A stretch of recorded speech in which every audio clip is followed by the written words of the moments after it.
Well, welcome to another episode of Men Operating in Reality. All right, guys. I wanted to, so I know a little bit about the story. I've seen it in passing, um, but I wanted to talk about this story right here.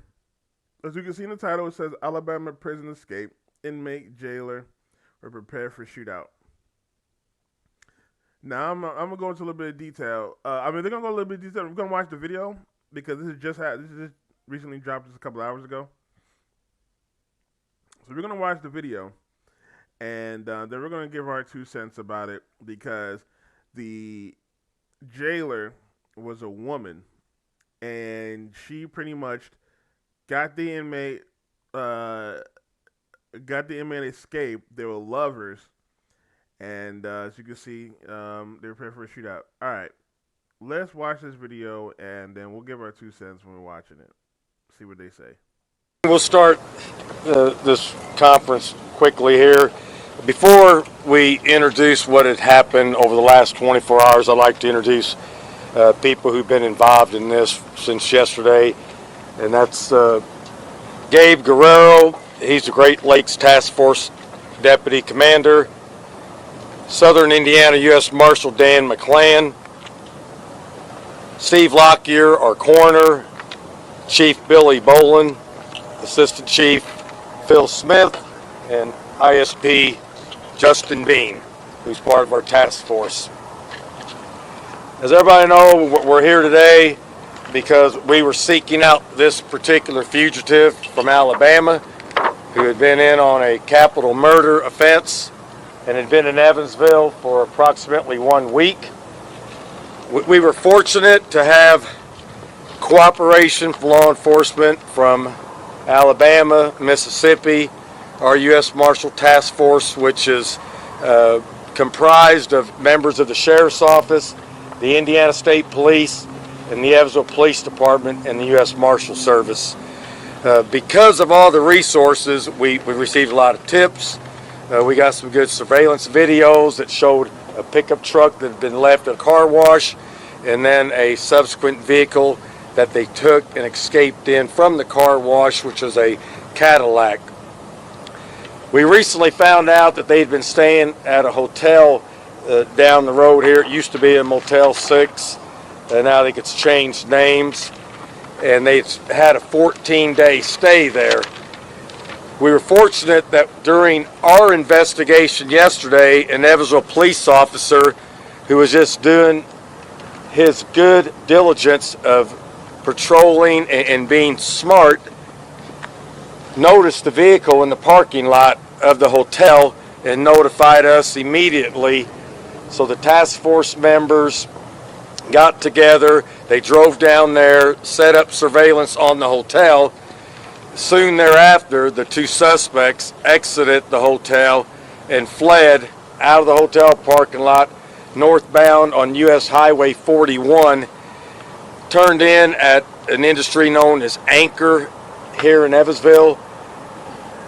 They went through the parking lot, went through a grass field. The members of the U.S. Task Force basically rammed the vehicle and pushed it into a ditch. And we later found out, had they not done that, the fugitive was going to engage in a shootout with law enforcement. So, by our... Before we continue, look, it goes to show what we be talking about in the community. Look at her. First of all, it's two things. First of all, it goes by her career. She's making more money than most of the men around her. So obviously she was single. And not,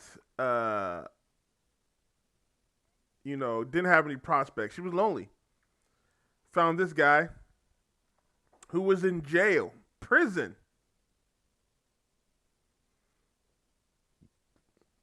And she got swept up in him, I guess. She got swept up in him. And she sacrificed everything for this guy. That's crazy. Quick thinking, our actions, sometimes people may call that unnecessary action, but that action may have saved many of my deputies, and fellow law enforcement officers' lives. And that's why I represent the Sheriff's Office. I want to bring my people home, and I don't care about the fugitives' lives if it protects my people's lives. And here I commend them for a job well done. They knew they were going up against a dangerous felon, a murderer, and we have photos of the weapons that were located in the vehicle.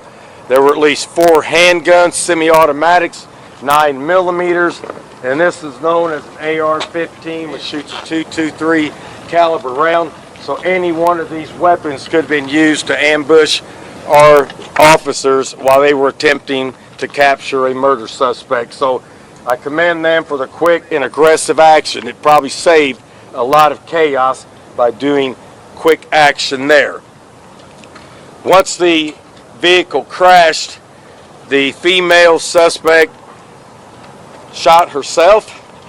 The male suspect gave up when we approached the vehicle. They were both taken out of the vehicle. Life-saving measures was attempted on the female, but she suffered a grave injury and subsequently died at the hospital last night. We interviewed the suspect. She couldn't handle the pressure. She could not handle the pressure. Now I want to hear. I want to play all the rest of this. How long is this? 23 minutes. Because I want to hear this actual story.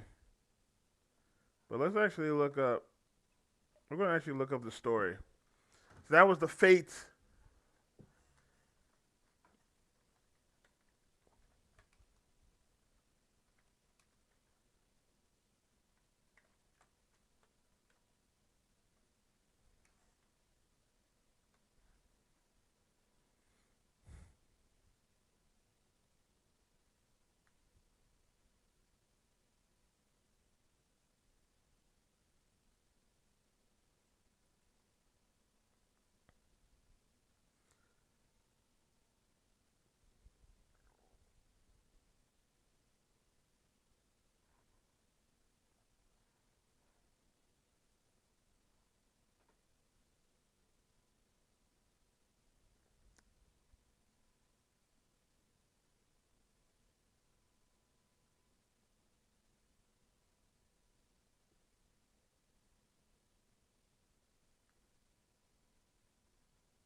Drove down there, set up surveillance on the hotel. Yeah, we just heard this. National Manhunt for former corrections officer in Alabama inmate she helped to escape last month ended Monday after police pursuit resulted in a crash in Indiana. The authorities said the former officer fatally shot herself and may surrender. They said the former officer Vicky White had been on the run with the inmate Casey White, a murder suspect to whom she was not related, since April 29th, when they left the Lauderdale County Jail in Florence, Alabama, before a courthouse appointment that was later revealed to be a fabrication. The crash occurred. 30s Whites were in a vehicle nearby, began pursuing it. The search narrowed the area when hours earlier, a police officer on patrol spotted a Cadillac resembling one that surveillance video had shown the Whites entering. The car was seen in the parking lot of the motel. Pair stayed for about a week, according to Sheriff Dave Wedding of County, Indiana. I want to find out the reasoning.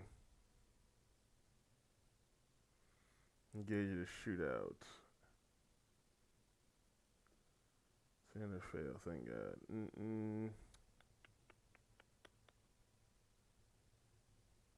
I appear to be the reason why Mr. and Miss White ended up, according to Mr. White, was seeking a place to hide and planning the next move. Damn, that's crazy.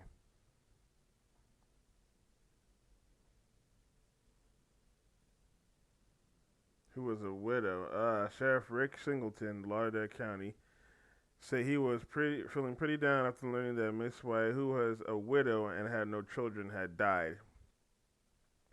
Notice how they added that? Who was a widow and had no children. That's why she went with this dude. She was lonely. She lost her husband. She fell in love with this guy. Sacrificed her life and career. The old sheriff's office is like family, he told reporters. On Monday, when you have a family member that makes a bad choice, you know you don't like them, but you still love them. She was family to us, and yeah, it hurts. Yeah, oh yeah. Sheriff Singleton added that he now believed the pair had been in a romantic relationship, and that Miss White was just as cornered or concerned about coming back and facing her family and her coworkers as she was the charges. What? She was the charges. It was unclear who was driving the vehicle that they were traveling in.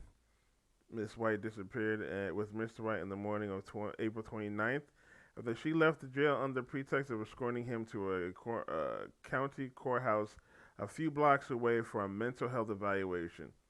As the jail assistant director of corrections, its second highest ranking officer, she was responsible for handling transportation for inmate appearances in court. Miss White told a booking officer at the jail that after dropping Mr. White, she intended to seek for herself.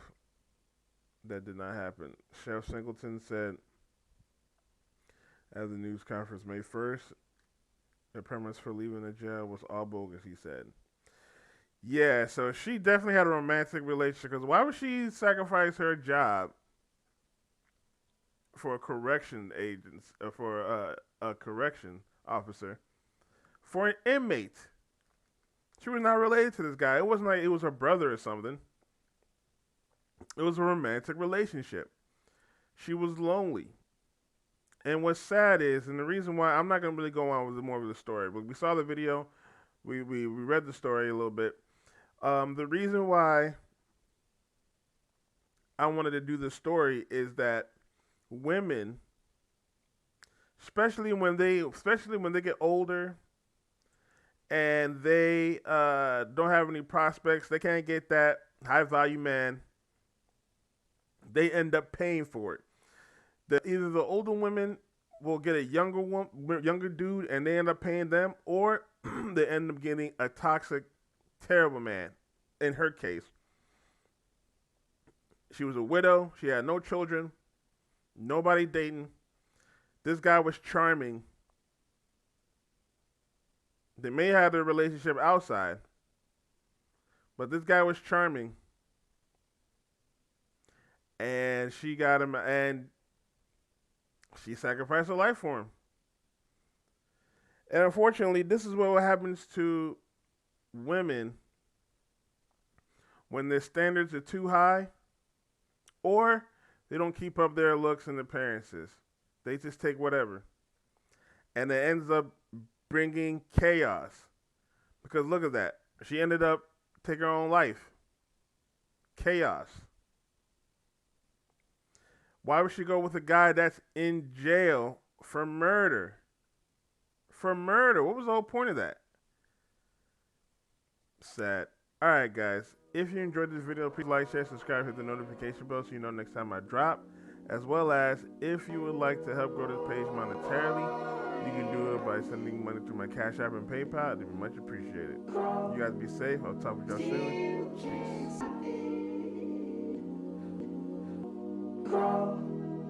Peace.